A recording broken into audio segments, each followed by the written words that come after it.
नमस्कार. आपण चकलांबा सर्कलमधील शेकटा या गावात या ठिकाणी शेतकऱ्यांच्या भेटीसाठी आलो आहोत आणि आपण या ठिकाणी शेतकऱ्याच्या शेतातून लाईव्ह देत आहोत. आपण शेतकऱ्यांशी संपर्क साधून त्यांना विचारूत की खरीप हंगामातील पीक कशा प्रकारे या ठिकाणी झालेलं आहे. नमस्कार, मी तुकाराम महानोर, शेकटा शेतकरी.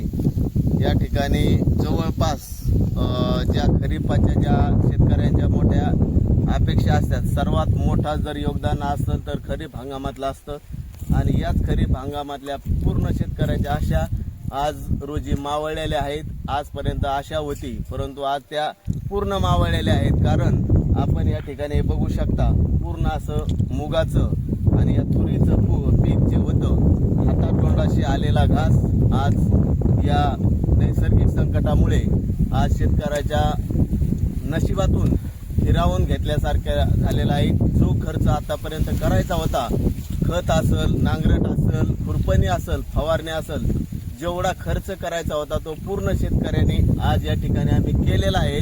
आणि आज एवढा करून आज रोजी हातातोंडाशी आलेला घास या आसमानी संकटामुळे आमच्या हातून हिरावून घेतलेला आहे.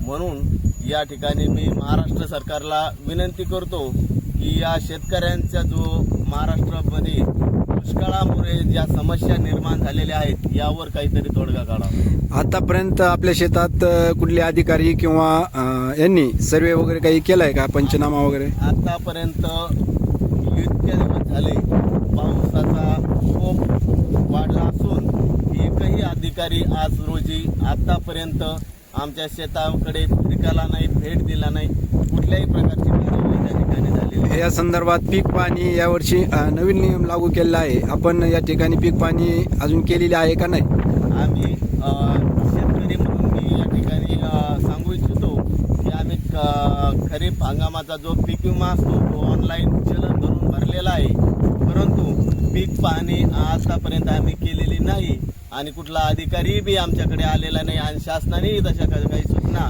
शेतकऱ्यांना पोर्टलवर तुमच्या सोयीचेने पीक पाहणी करावी असा काही आदेश दिलेला नाही. कोणतं पोर्टल देखील या ठिकाणी सुरू झालेलं नाही. धन्यवाद. आपण या ठिकाणी शेतीविषयी आणि शेतीचं झालेलं नुकसान मोठ्या प्रमाणात या ठिकाणी सरकारसमोर आव्हान केलेलं आहे की भरीव मदत आणि पीक पाणी, पिकाचं नुकसान आपल्या माध्यमातून शासनापर्यंत पोहोचण्याचं काम या ठिकाणी आपण केलेलं आहे. धन्यवाद. जय जवान जय किसान.